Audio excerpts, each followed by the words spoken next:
The music in MLP is a big reason why I fell in love with the franchise, and I want to talk about it.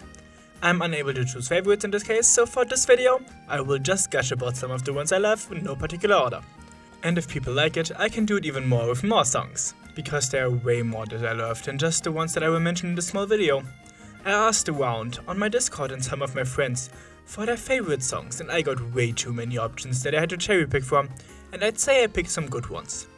I want to start with a bang, and I know it's gonna be a flawless start.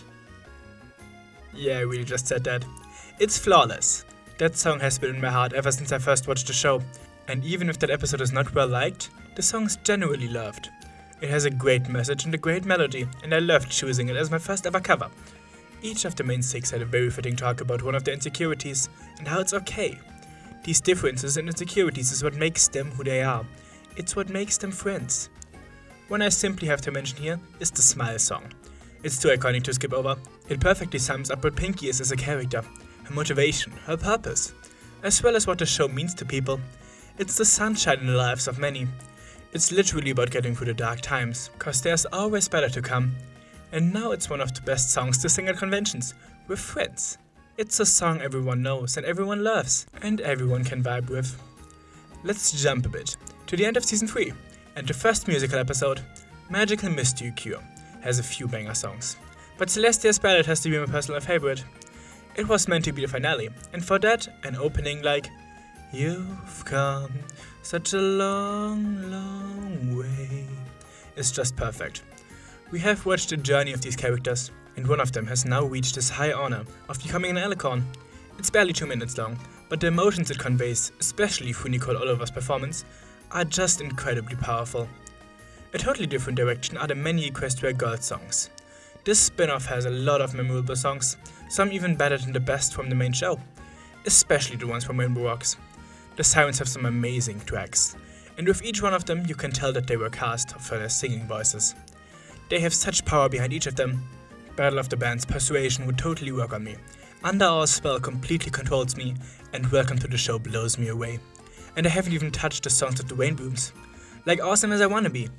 Not to mention the objectively most important song in the entire movie, Tricks Up My Sleeve by Trixie and the Illusions. Like for real, have you ever listened to the full version of that?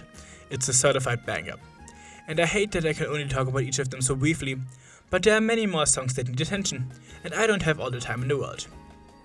2 more I have in mind are still from Equestria Girls, and both from The Legend of Everfree.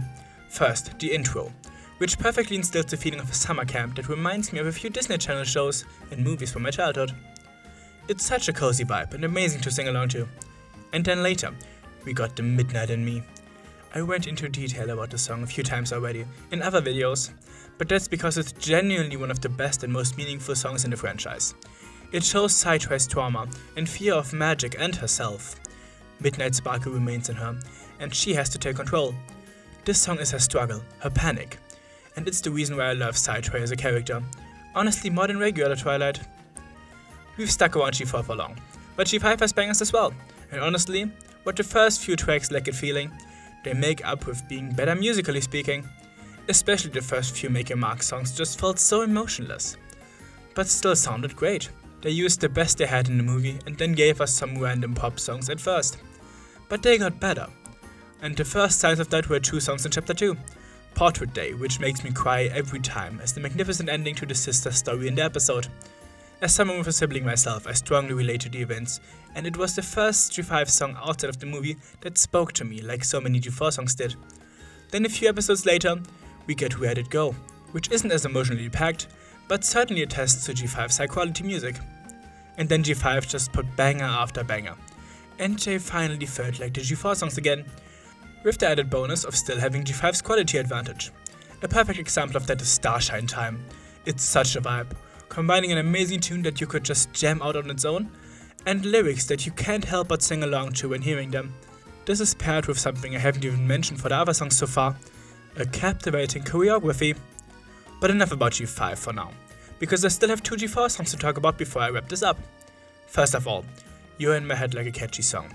You all know my obsession with the perfect pair by now, so I couldn't make a video of me gushing about the songs without this one. I feel so cozy and loved when I sing it, even though I don't have a partner myself. I'm someone who appreciates seeing love blossom, and the wholesome kind of story we see across the song which even in the story is a testament to Bright Mac and Pear Butter's love, always warms my heart. But what better song to end it on than the ending? The magic of friendship grows. It's everything, and I mean everything. It's a lovely representation of the entire journey, similar to Celestia's ballad, but even more. It has scenes of adventures for all the main 6, reminiscing where it started and where it's going. Yes, not even of how it ended, but of where the future will take them. The song embodies everything MLP stands for: the journey, the lessons, the friends. And it shows. The entire choreography and visuals during the song make me cry every time. We see everyone we met along the way, remembering every adventure we have been on with these ponies. We even see some future scenes, leaving us room to imagine how life will go on for these creatures after we leave them behind. We had our time with them, but they have just begun their journeys. Gods, I'm tearing up writing this. This song always brings the feels. The perfect conclusion, the book closing, ending as it started. My Little Pony is filled with these songs that break me down in tears. And I once again only scratched the surface. I could talk about each of my mentions for hours, but I'm afraid this is all the time I have for today.